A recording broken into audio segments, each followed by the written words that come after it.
Yes. Great. So, thank you very much for attending. Beyond JavaScript, writing a web application full stack with Rust. I learned just recently that there is some JavaScript or TypeScript developers in the room or in the audience, so maybe that's, that's interesting to hear. Okay, first of all, who am I? My name is Goetz, which is absolutely unpronounceable for anyone who is not a native German speaker, so don't even try, I don't care. I'm a consultant at Codecentric, a software consultancy company based in Solingen, but we have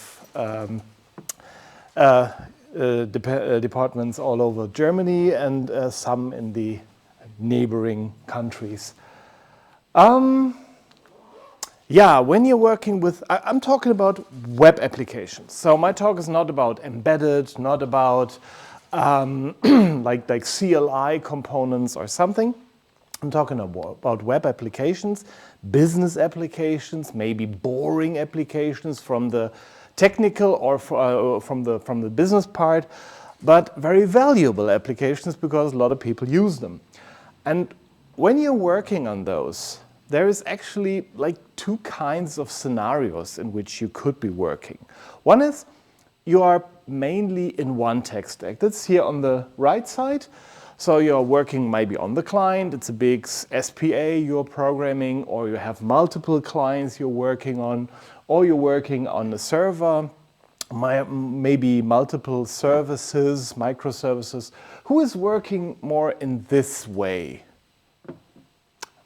Okay, one person, okay, no. On the other hand, there is the possibility to work full stack, that you have a web front end and the web server or the back end in one team. So you're having like a complete vertical orientation. Might be an application which is more or less a monolith, and it's just split technically into two parts, which isn't necessarily a bad thing. Or you're working in a system with multiple front ends, multiple back ends, but you're delivering vertical. Who is working in this configuration? Okay, I see some hands. Great. This talk is for you. Okay. So this configuration has the, to me, absolute upside that you can really deliver value from top to bottom. You don't have to wait for some service, or you don't have to wait for some client team that your service is used, but you can really deliver purpose. That's the upside. But it comes with a cost, and the cost is you personally have to constantly swap your brain. What I mean by that? Most of the time, this is not done in one language. Most of the time, it's in the front end, like JavaScript or TypeScript. And in the backend, you have, say, Java, Kotlin, C#, maybe Rust. And, well, programming is completely different all the way.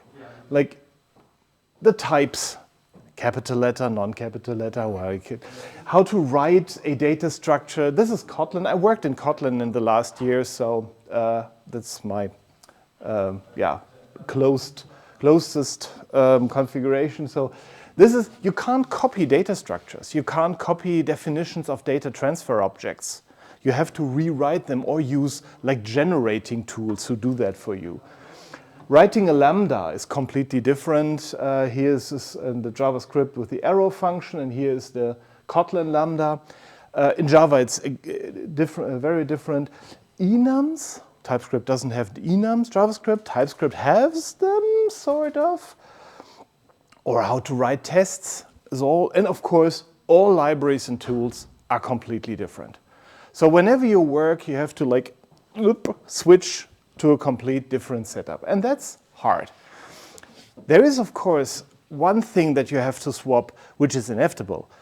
That means writing a backend, which is like a request, processing, loading data, storing data, going back, versus the front end where you have components and like anyone can have events. That's a very different programming model, and that's never gonna get away. But this is an unnecessary pain in the whatever. So I was looking for full stack alternatives for quite some time now. And this is some things I came up with. I don't go into too much detail on those. Of course, you can have JavaScript in the backend. I personally am not a big fan of JavaScript. Actually, it was very risky to hold this task at the WebDev conference, CT WebDev, and say, I don't like JavaScript. Don't kill me. But that's the way it is. Personally, I think it doesn't have the stability and reliability I'm caring about. The other three are transpiled languages, so languages where you have a something to JavaScript transpiler. My personal favorite is F#. This is, to me, the best programming language ever. Yes, Rust is only second place. This one's much better, but hardly anyone uses it. So, okay. I kept looking, and of course, then I found Rust. I don't have to tell you what Rust is and why it is awesome, but there is one thing I want to talk about. Why Rust? Because Rust is the one language to rule them all. It runs, of course, in backend systems, servers. You can program on Mac or Windows, have it run on Linux, works perfectly. It's very good for the cloud. You can have serverless functions written in Rust, which are very, very less resource consuming compared to JavaScript, which is the way to go in most scenarios. But Rust also runs on the browser, in the browser, and it's done via WebAssembly and not via transpiling to JavaScript. And that is a game changer. If you transpile to JavaScript, maybe you have some technology that hides the JavaScript part for you, but you always have to balance between two worlds. At least some part of the JavaScript ecosystem is permanently shooting yourself in the foot.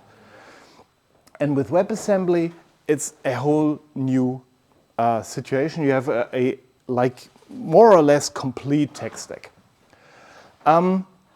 Is anyone here who does not know what WebAssembly is and why it is cool?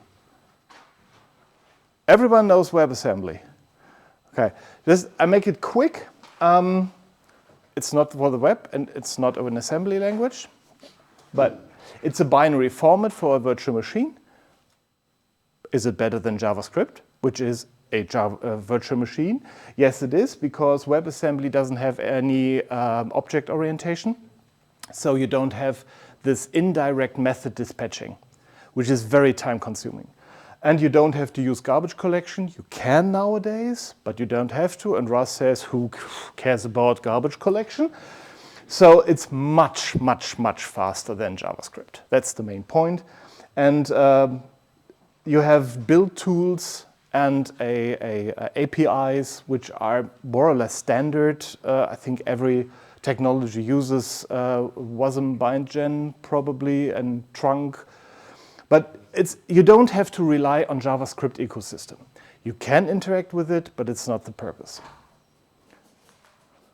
Okay, enough talk. Let's see some code. All right, this repository you will see in the end, you will see the QR code and the URL. You can, of course, clone it and play with it as much as you like. I didn't give you the URL right now because I don't want you typing, but more looking.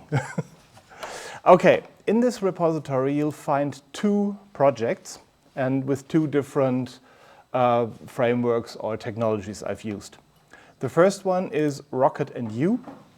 This is a more traditional approach. You have a backend and a frontend. The frontend is an SPA, a single-page application, like it was written in React. It's a very, very similar concept, and the server is done via Rocket. I'm just showing you how it's done. The first I want to show you is the shared folder. Because you have one programming language, you can have shared code. And in this, it's the infamous to-do application, of course. Everyone writes to-do applications, so this is my shared data structure, my to-do. Do I have to size it, to zoom it, or can anyone read? Is it okay? Good. Of course, it's a very, very small data structure, but even that is helpful because when I change an attribute, both front-end and back-end will have compiled errors until I resolve them. So it's very helpful to have shared code. One other thing I could very easily put in here is validation functions. Of course, you want to have all validations, field validations, data validations in your backend, but you might also want them in the front end for user experience purposes. And reprogramming it the same thing in another language, is regular expression always done exactly the same way? So it's very, very nice to have shared code. The backend, like I said, is written using Rocket. Rocket is, well, who knows Spring Boot or ASP.NET? Okay, a lot of people. Of course, Rocket is not that mature. But most of the things that I did in the last 3 years with Spring Boot, I could have also done with Rocket. So it's very easy to use. I have some shared data because in this configuration I hold the to-do list in memory while the server is running. Okay, there is a bit of talking in the audience because the pizza is already there and it's getting cold. So anyone out there, don't be distracted. We eat already, or they. So first, when I run, I load the to-dos from file, which is just a plain normal loading and deserialization. And I wrap them in an arc and mutex, of course, because I want to have shared access. And then when I build my Rocket, it's really the idea. You build it, it manages the to-dos, you mount some routes, and you launch the Rocket. That's the way you started. I'm not that into Exum and Actix. I don't know those, but I find this very, very easy. And the routes are also done very similar to what you know maybe from Spring Boot. This is, for example, a route function. It's attributed with the URL and the method. And here's what makes Rocket to me interesting, because Rocket can inject in the functions some data. So not just the parts which have been passed, like the body of the request, but here, it's injecting us the to-do list, the managed to-do list. So whenever I want to have a function that wants to have access to this shared data, for example, a DB pool or something, just put them in your signature, function signature, and Rocket will, or the macros will inject them to you. The rest is very easy. You just get the to-dos and return them as JSON. And if you want to write a new one, it's fairly the same. I also, again, I inject all to-dos, and then this is the body, which is specified here. And then I just do what I do in Rust. So it's very, very easy to work with. OK, so much for the backend. It works. And I'm starting it. I go to the Rocket in U, and then to the backend. And starting is very, very hard. It's all, as you say, cargo run, and the Rocket is launched. OK, now I go to the front end. Who knows React or Vue or Solid.js or something? Who knows a bit about that? OK, some people. It's very, very, very similar. Vue is directly modeled after React. It even gets so far that some parts of the Vue API in the documentation are not documented, but you get a link to the React documentation, which I find a bit lazy, but that's the way they do it. OK, so in my main, I have one main function with one like render initializing code, which you always have to set up. And then you run a component. Component in HTML, everything is a component. An input is a component. A button is a component. But you can group multiple of these tags together, form new components, and this way you compose your application. So this is my main component, which has just a title, and then it gets a to-do view component, which is in here. And the to-do view has, first it has some states. Use state is the same as in React. This is a local data in the component, which is held at runtime. This way you remember things in the application. And then comes something which I think is one of the downsides of you, because these handles do not implement the copy trait. Therefore, whenever you want to use them, you have to clone them. Clone, clone, clone. Here you have a cloning, and then I spawn something asynchronous, but in the end, all what this does is call the fetch function and does something with a result. So sometimes, or even it's worse in the on-click handler, when I add a new to-do, I want to click on the button, and then I clone my handlers, I start a callback, I clone them again, and then all I do is actually run this create and add to-do function. So it's a bit more noisy, code noisy, than, for example, what we see later, Laptos or Dioxus. Yeah, and then you have your HTML macro with your HTML-like way of writing, and here is my button with the click. So I think I just start this too. Rocket and U front end. And this I don't start with cargo, but with trunk. Trunk is a application which you have to install, and trunk, of course, uses cargo. Trunk is more like a cargo specified for specific purposes. When I just say now trunk serve, it calls cargo, but with all the necessary parameters that it runs it creates a WebAssembly. It also starts a small web server from where you can load the application. So this is all done by trunk. When you know Webpack or Vite, this is a bit similar, but of course Webpack and Vite have trunk also does the compiling for you. So, and then I hope this is my browser. Yep, and this is the application. I think I'm gonna zoom it a bit.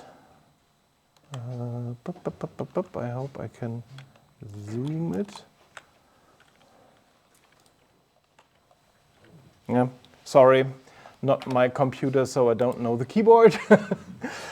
Yeah, this is, of course, I have prepared my talk. I think this is already done, and now I hold the talk, and I add my to-do. Of course, this is not very difficult. If I here show you the network tab, and I, for example, check this whole talk, then I have here one call, which is a put to my endpoint. So it's, as you would know, as you would think it is, one application running in a browser as a single page application, one thing running on the server, and they are talking with each other using, I used request, which is a very popular HTTP client library. Okay, so that is Rocket and U. And the other example I've brought to you is Dioxus. Dioxus can be used as a replacement for U. It can also create single-page applications, but it can do more. It can also create server-side rendering with client hydration. So anyone who used, for example, Next.js or Nuxt.js or something, this is what Dioxus also does. The interesting part here is you program an application without having too much to worry about the splitting of two things. That's what the macros, they do it for you. So when I go to the source directory and look at my main function, I don't know what the here. Okay, I don't care. It runs. I checked, it runs, so I don't care what this is now. It looks very similar. I have a main function which launches an app. In syntax, it's different from what the U example I showed you, but in the end it's more or less the same. And here is my first component. You see the style of writing components is different here. You don't have these tag-like things with opening and closing tags, but this is more modeled like functions. So you have, for example, or like DSL or something. So div, of course, creates a div, and it goes from here to there. And you don't have to have any closing div. It's the closing brace, which shows where the div is ended. And attributes and children are just parts of this brace. So you don't have to write an HTML syntax. It's more a different, well, it's DSL. It's completely a matter of taste. I think it is not better or worse, it's just different. I also use the router, which from the URLs I go into routes to different components, but in the end I just have one major component, which is my to-do app. And here again I have use resource and use signal. The use signal is the Dioxus way for a use state. So here I remember things, the name of the new to-do I'm about to type in, for example. The resource is a bit different. The resource takes an asynchronous function, and the resource manages the state. Do you have any return value? So is it still loading or not? And when the function in itself returns, which this does a result, so in the end you have three states. Nothing has yet come, or an error has come, or the result you want to have has come. And that's exactly what I did in this match here. Also, other than Vue or React or Leptos, you don't have to wrap your Rust code in curly braces again. The macro is intelligent enough to recognize Rust code in itself. So you can just write a match, and then you have, okay, I have something and it was okay, then this is my application. Sorry for all the red lines. Or I have something, but it is an error, or I have not yet received something. So you have these three states and can create your components, your visual components like you want. And here in my main application, I have a show to-dos thing which iterates over every to-do and displays them. I have an input field for the new to-do and I have a button that creates the to-do. And also different than in Vue. In Vue, I have to wrap my lambdas in callback instances. Here, I can just put a lambda at the attribute. So I think it's much clearer to write than Vue. Vue is more used, I think. Vue is, as far as I remember, Vue was the first to the party. Then came Leptos and Dioxus is last, but they're catching up very, very fast. So the interesting part is, where does this run? Is this function run on the server or on the client? And the answer is both. When you fire up your application, this is rendered on the server, then transferred to the browser, displayed like it was a normal plain HTML page, and then the WebAssembly comes after it and it hydrates your application, so you can then work with it as if it was a single page application. And therefore, I call here a read-to-dos function. And that read-to-dos function is just a plain function. It reads to-dos from file, but it's attributed with this attribute server. And that means when the component is rendered on the server, this thing is just called. But when the component is on the client and I want to reload or refresh this resource, then Dioxus adds the HTTP client and the HTTP endpoint so that the one thing calls the other. And I can show you this when we run the application. So I'm going to the Dioxus. to the Dioxus and say dxserve.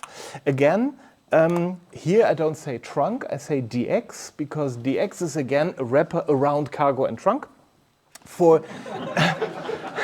Because this thing does even more. It compiles the server part, it compiles the client part, wraps it all in one thing. So it does more than trunk does, and trunk is more than cargo does. So, but in the end, you can, if you want, run the whole thing just with cargo. But it's a lot of commands with a lot of parameters and stuff, but it's possible. So then I fire it up. And here I have my localhost 8080. Here is the app. It looks similar, but I hope you see that it is different than the other one. I've also prepared the talk, of course. And this is what I want to show you. Command-Alt-E. So, Network tab. I refresh the application. And sorry, this is very, very small, but this is the call to the first render. And the response, sorry, I can't. Normally it shows a preview. I don't, yeah. The preview, yeah. Okay, you see there is the title and there is this loading part. So it was rendered on the server, but the asynchronous function did not complete yet. So it rendered in the loading state. And then later on, I have here, this is a call to read underscore to-dos, and then comes some magic number. Read underscore to-dos is the name of the function that I've called. And the response is actually the data.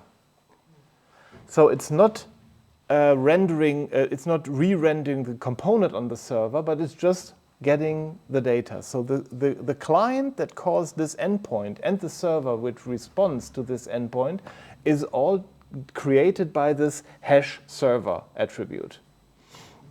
So you write an application as if it would run all on one machine, like a desktop or something, but Dioxus splits it into two. And of course, I can say I prepared the talk, of course, and then I have here my toggle. That's another function that just have a payload with the ID. This is the one, you can't see it, but this squiggle here is a 1. And then I refresh all my data, and then I see the data which is not now completed true. Here in the first read, it was completed false. So it refreshes the data. So that was a very, very, very quick run through the two things that I had prepared. And now, Tim, I would like to switch back to my slides. Tim is coming.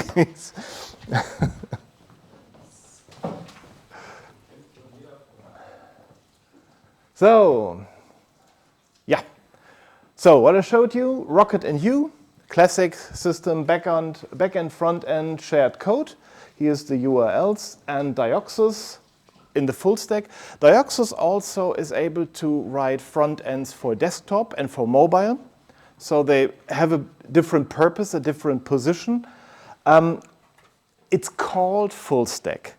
I think I wouldn't want to write a complete application just as one Dioxus Fullstack, because it's not that easy to make the backend real secure. I mean, you can't really check everything in this generated routes. You just have a function and it's called. Therefore, you would probably use this only to speed up rendering, to hide something from the browser, and then you would probably have a real backend, maybe written in Rocket, or in Actix, or in Axiom, or whatever else, or in Go if you want. But then it isn't full stack anymore. So you have something to choose, and there is a third very popular thing that's called Leptos, and this is Ben's talk after the break. So to wrap it up, it really works. It functions, it works. although all these libraries have a version number of 0 point something, but whoever works in JavaScript shouldn't be very scared about that. But it has the usual Rust stability. These things just work. They may be not complete, and they're maybe not free from breaking changes in the future. So that's why I said maturity is a spectrum and give it some time. But I think, from my experience, you really can write applications in this way. And you just maybe have to be prepared for breaking chains someday. Would I recommend it? Well, that depends. Going back to the first slide. If you're on this side, working in one technology stack all the time, I don't see much advantage against, say, React or Next or any of these established systems. The JavaScript ecosystem is absolutely mature, vast and gigantic. I wouldn't recommend just do Rust because, well, there are some things, you know, the type system of Rust is absolutely marvelous. The type system of TypeScript isn't bad, but it's not enforced really. You can bypass it, and in Rust you can't that way. So if you're on this way, if you remember the first slide, I probably say you can try it out as a side project. But if you're in this way, and you have pain of swapping your brain, and you don't want to have JavaScript in the backend, to me, this is the best alternative. So here again, I have the QR code for the repo and the name. Excuse me, Tim, could you please leave the slide? I just gave you QR code, full visibility, so people can scan it. But you can also remember it's on GitHub, Goetz Markgraf, Rust Fullstack. Maybe you can remember that, or you pin the QR code. That was my talk. I hope I didn't rush too much, and thank you very much.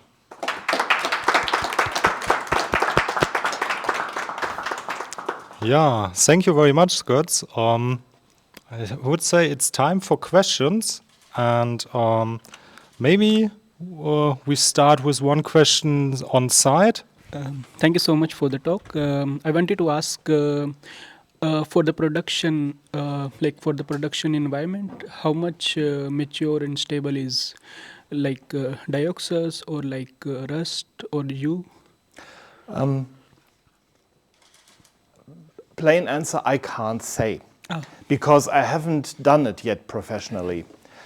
In all my tries in the last half year, I didn't really encounter any error or problem. I might have stumbled over something missing, which wasn't there in the first place. But I never had any errors that I found. So, but this is just anecdotally me tinkering around a bit, so you have to try for yourself. Interestingly, I spoke on the conference half a year ago with one of the Rocket team, and I asked him that very question. Would you recommend me using it? Do you think it is production ready? That's what I asked. And he said, well, what's he talking about? And then he said, yeah, we don't yet have all databases attached. We have Oracle and Postgres, but we don't have whatever database attached.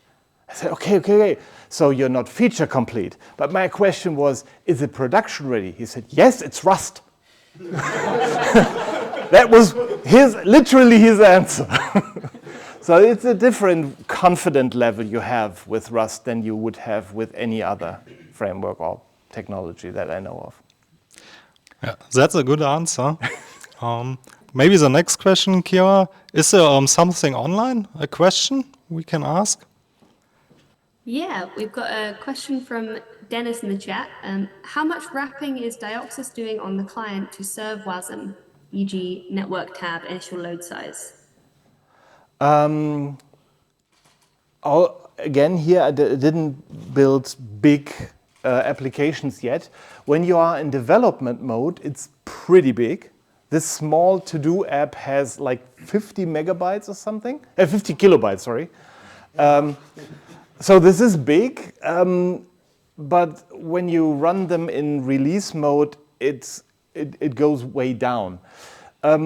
Maybe you have more information on that. From my experience, it's not really more or less than JavaScript. But I can't really say. I didn't make any benchmarks yet. Can you add on, Ben? Yeah, we've done a fair number of benchmarks and benchmarking in both production and non-production. For small and medium apps, usually the WebAssembly app will come in somewhere in the middle between, say, a React app and a plain JS app. There are some other benefits to it, which I'll talk about a little bit, like JS has to be interpreted once it's loaded, so you have a larger delay, while WebAssembly can be streamed and is more efficient. So really, it's kind of a 2x multiplier for reduced time for WebAssembly than JS. But this is an area that we both are working on and is likely to continue to improve, and we'll talk about that more a little bit. But it's not that you have like 10 Thank times the JavaScript or so. So Timo? you can really do it. Are there some features you're looking forward for, like on the roadmap of Vue or Dioxus? Some annoyances maybe you hope to see fixed? Like you mentioned the .clone you had to copy so many times. Yeah, I think this is one of the biggest downsides of Vue. I don't know if it's possible in there to fix that. Leptos also implements the copy trait like Dioxus, so they're both less cluttered. No, the one big thing I'm absolutely yearning is testing library. You don't have any UI component unit test function, at least that I know of. Of course, you can have something like Playwright or Cypress to make an end-to-end test via the interface, but to have a single component test interactively, I didn't find anything like that yet. This is the one thing that I looked for. Apart from that, I did a WebSockets, which worked perfectly. Database pooling in the backend perfectly. No, it did what I wanted.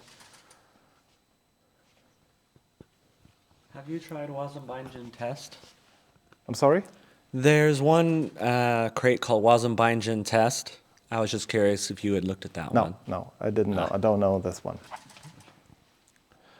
Okay, Kira, is there like another message? We had one more question online. I can't see it now, but there was a question just asking about how it compares to other frameworks such as Tauri, I think it was. Tauri? Tauri. Tauri.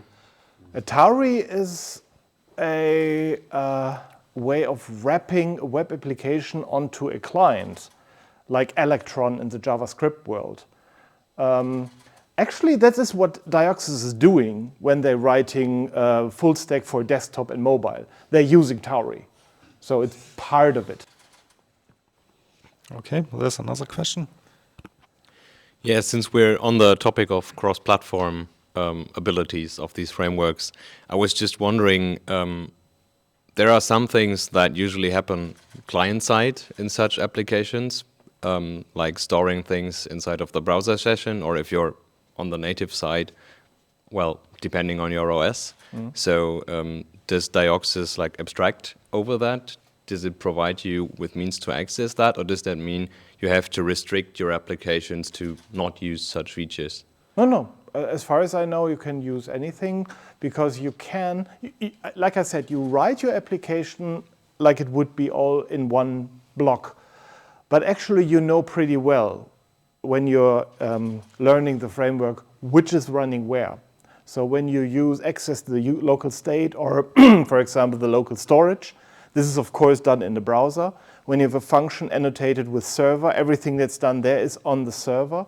And there, of course, you can use anything you know. So when you have a DB pool or, this is all working. So you can use all these things. Of course, you have to think a bit about, okay, where is this code running right now? But it's not too difficult.